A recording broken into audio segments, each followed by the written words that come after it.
Em toda batalha, nós precisamos de estratégias para vencer. Quais são as estratégias que você tem usado nas batalhas da vida? Como você tem se portado no campo de batalha? Você tem utilizado as estratégias certas? Não tem tanta certeza? Bora comigo então!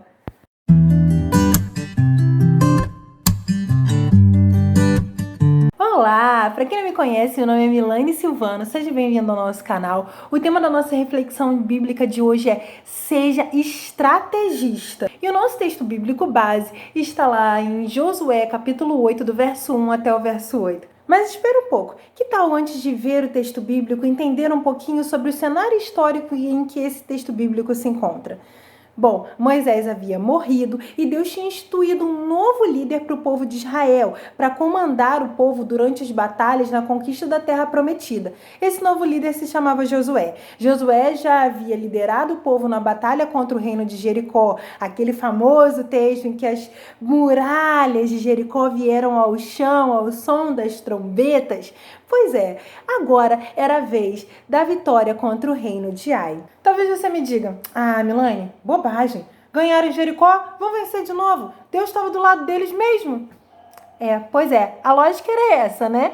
Mas não foi bem assim que aconteceu, não. Talvez o que você não saiba é que no capítulo 7 do livro de Josué, o texto narra que o povo de Israel perdeu a batalha. O povo de Ai botou eles para correr, passaram vergonha, porque Josué tinha enviado espias para poder examinar a terra de Ai, entender quantas armas eles tinham, quão numeroso era o exército deles. E os espias voltaram para Josué e falaram, molezinha, a gente vai vencer, pode ficar tranquilo, nem precisa mandar o exército todo. Manda uma quantidade pequena de homens que a gente vai vencer. Ai, tranquilo, fácil. Josué então falou assim, interessante, que bom que a vitória está garantida. Então eu vou enviar só 3.000 homens, vocês vencem e tá tudo certo. Josué enviou poucos homens e esses homens foram escorraçados da terra de Ai. Alguns foram feridos, outros mortos, e os que sobreviveram chegaram e contaram para Josué tudo que tinha acontecido, e Deus falou para Josué, tem alguém no meio de vocês em pecado? Pois é, era Acã, um homem da tribo de Judá, que estava guardando despojos de guerra de Jericó, o que Deus havia proibido. Foram até a tenda de Acã e encontraram prata e ouro que Acã estava guardando. Acã foi apedrejado e no cenário do texto em que leremos agora, estava tudo certo. O povo de Israel não estava mais em pecado. E apesar de estar um pouco assustado por ter sido escorraçado na primeira batalha, Deus vira para Josué e fala, você vai vencer. Eu estou com vocês. É hora de batalhar. Mas você acha que Josué foi para a batalha sem nenhuma estratégia? É ruim, hein? Deus enviou Josué com uma estratégia muito clara. Deus disse para ele, vocês irão vencer, terão o gado, os despojos de guerra. Basta apenas vocês montarem uma emboscada atrás da cidade durante a noite. Josué, como um excelente líder, ouviu a voz do general. Josué então separou 30.000 homens valorosos para montarem uma emboscada atrás da cidade. E aí qual era a intenção? Josué chegava com o povo, pela frente. O povo de Ai, que já estava fortalecido, com a autoestima lá em cima, porque tinham vencido a primeira batalha, iam sair com tudo contra o povo de Israel. O povo de Israel, então, iria fugir, fazendo com que o povo de Ai perseguisse eles e deixasse a cidade vazia. Quando a cidade estivesse vazia, os 30.000 homens que estariam de tocaia atrás da cidade iriam invadir essa cidade. Ou seja, tiraram todos da cidade, deixando com que ela ficasse vulnerável para um ataque, uma emboscada, algo completamente inesperado pelo povo de Ai. Você pode continuar a leitura do capítulo 8, que verá que foi exatamente com essa estratégia que Josué e todo o povo de Israel conseguiram vencer o povo de Ai. Todos nós sabemos que Deus é um excelente professor. E no texto bíblico em questão, Deus está ensinando para Josué uma lição básica, o valor da estratégia antes da batalha. Porque na primeira batalha contra Ai, Josué nem sequer consultou o Senhor sobre ser ou não um momento adequado para atacar, sobre como atacar, sobre quantos homens enviar. Ele simplesmente foi pela cabeça dos espias e já enviou 3.000 homens e a derrota aconteceu e foi aquele cenário caótico.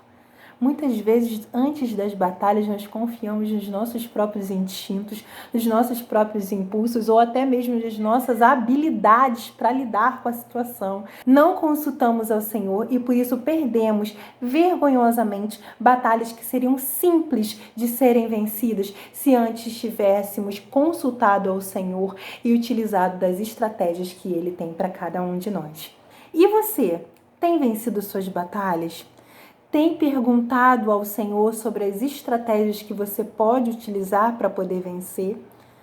Tem parado para pensar a respeito do valor de uma estratégia antes da batalha?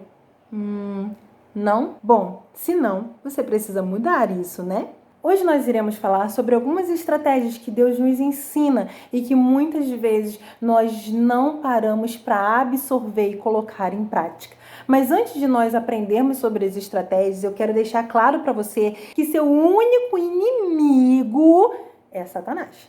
O inimigo da sua vida é Satanás. Ele pode até usar algumas pessoas para poder te aborrecer, para poder te humilhar, para poder te perseguir, para poder te oprimir, mas é ele que usa. A palavra do Senhor nos instrui que a luta não é contra a carne e o sangue. Então foquem sempre que as batalhas que vocês enfrentam são batalhas espirituais. Uma vez tendo identificado o nosso inimigo, surge a pergunta: mas em que o nosso inimigo é habilidoso? Quais são as habilidades dele?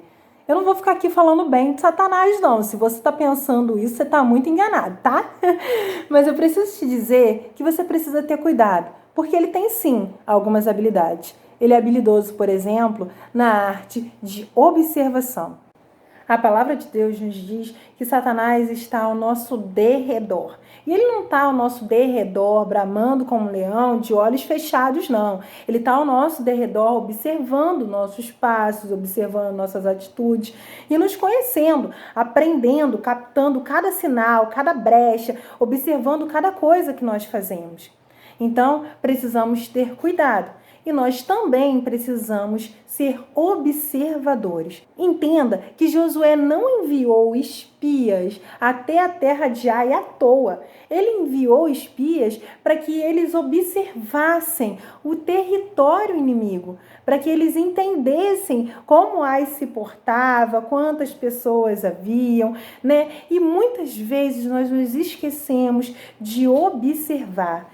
Eu tô com um problema no meu ambiente de trabalho, eu acho que o meu chefe ou meu colega de trabalho está sendo usado, influenciado para tentar me perseguir, para tentar oprimir, para tirar a minha paz. Observe essa pessoa, observe o comportamento dela, observe a história dela, observe. Eu tô com um problema gigante no meu casamento. Observe seu cônjuge. Procure entender um pouco mais sobre ele. Eu vi num filme há um tempo atrás que um rapaz virou para o outro no ambiente de trabalho e falou assim: olha, nós precisamos estudar as nossas esposas. Se a minha mulher fosse uma escola, eu diria que eu ainda estou no ensino médio, tentando entrar para a faculdade.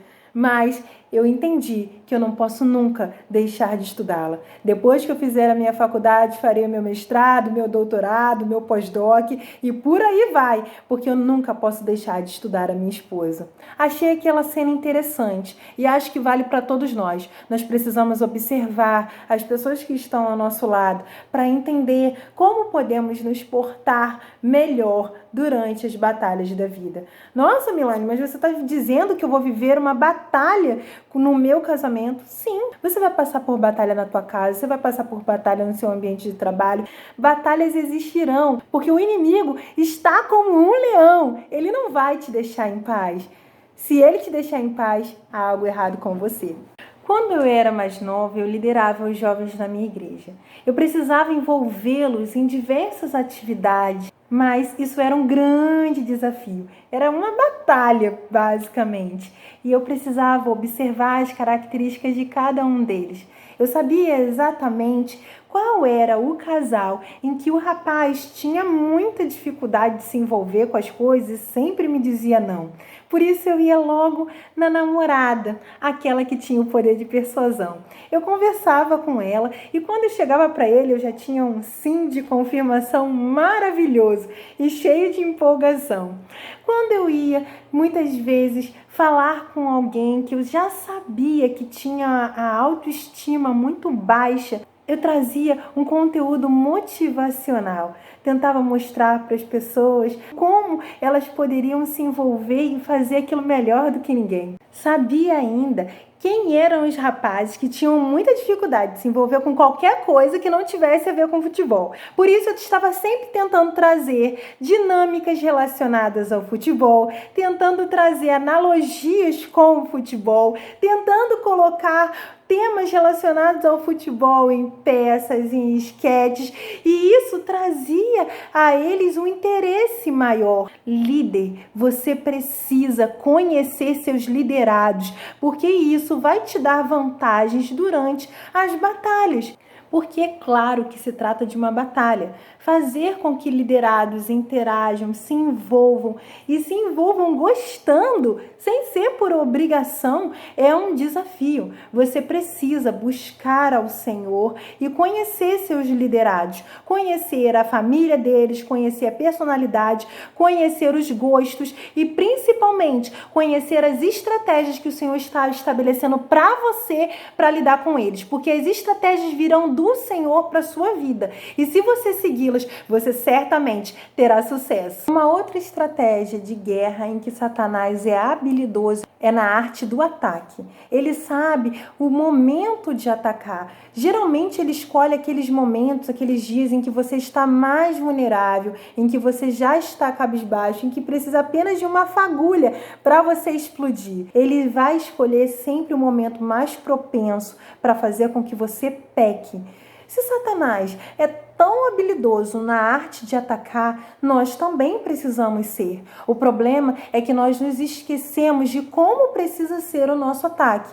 Queremos atacar com julgamentos, queremos atacar com palavras pesadas, queremos atacar a mente, o corpo, o coração, quando na verdade nós precisamos utilizar as armas que Jesus utilizou. Nossa, mas quais armas Jesus utilizou? Amor. Nossa, Milane, é sério? Aquele papo de amar os nossos inimigos? Gente, isso é mó balela. Entende o quanto que isso é difícil? Sim, é difícil. Se fosse fácil, não seria ser cristão. Eu já disse aqui e repito, ser cristão é difícil. Os padrões do Senhor são elevados, mas também é muito proveitoso, porque nós aprendemos e nos tornamos melhores a cada dia seguindo as instruções dele. E eu quero dizer para você que quando as pessoas influenciadas por demônios estão se revestindo, se tornando como verdadeiros tanques de guerra, vindo em direção a você para te atacar, você precisa agir como flor. As flores, elas mantêm raízes fixas no solo, onde ninguém vê, mas elas estão absorvendo nutrientes que vão ser necessários para alimentá-las e mantê-las fortes e resistentes às pressões externas. Deus está nos dando alimento, mesmo naqueles momentos em que ninguém está vendo, aquele momento, aquele lugar secreto entre você e papai. Sim, diante das pessoas, você vai parecer apenas como flor. Mas quando está só você e Deus, você está criando raízes, está se alicerçando e se fortalecendo para resistir às pressões. E quando você se demonstra flor perante as pessoas que estão levando ódio, quando você demonstra amor, as pessoas ficam constrangidas por não saberem como agir. Se você não responde com ódio, se você não responde com gritos, a tendência é que as pessoas comecem a ficar sem graça de agirem dessa maneira com você e o cenário comece a mudar. Se as pessoas não souberem o significado do que é amar, mostre para elas que o seu pai é capaz de ensinar. A última estratégia que eu quero dizer hoje, em que Satanás é extremamente habilidoso e que nós precisamos ficar atentos, é a perseguição. No sentido literal, perseguição ocorre quando existe uma pessoa fugindo e a outra perseguindo. Pois é, Muitas vezes Satanás se comporta assim nas nossas vidas. Ele vai nos perseguir e nós fugimos dele. Só que o que Deus nos instrui a fazer é exatamente o oposto. A palavra do Senhor nos diz: resisti ao diabo e ele fugirá de vós. E aí? Quem tem fugido? Você ou Satanás? Tem uma cena num filme chamado Quarto de Guerra que marcou a minha vida como mulher cristã e eu acredito que vai marcar a vida de qualquer cristão, sendo homem ou mulher. Porque nessa cena, a mulher enfrenta Satanás. Ela decididamente diz para ele que quem governa a vida dela a partir de agora é o Senhor. Quem tem poder na casa dela a partir de agora é o Senhor e que ele precisa bater em retirada. Para finalizar, eu quero te dizer que estratégias de batalha são importantes para qualquer pessoa vencer. Satanás, o nosso inimigo, já foi derrotado na cruz. Mas não é porque ele foi derrotado na cruz que nós não teremos batalhas. Todos nós vivemos batalhas diárias. Algumas delas duram muito mais do que dias, podem durar anos. E para vencer, nós iremos precisar das estratégias do Senhor.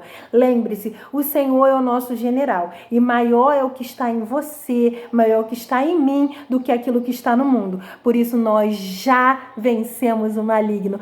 Pelo poder de Deus que se aperfeiçoa em nossa fraqueza. Então é isso. Se vocês gostaram dessa reflexão bíblica, curtam esse vídeo, curtam mesmo, compartilhem essa reflexão para que ela possa chegar a outras pessoas. Se inscrevam aqui no canal para receber as notificações semanais das reflexões bíblicas que nós estivermos postando. Todo sábado tem vídeo novo aqui no nosso canal. E me sigam no Instagram, por favor, para conhecerem um pouco mais sobre Milane Mudança. Eu desejo a todos vocês uma semana abençoada, batalhas vencidas pelas instruções do Senhor. Um grande beijo a todos vocês, um forte abraço e tchau, tchau!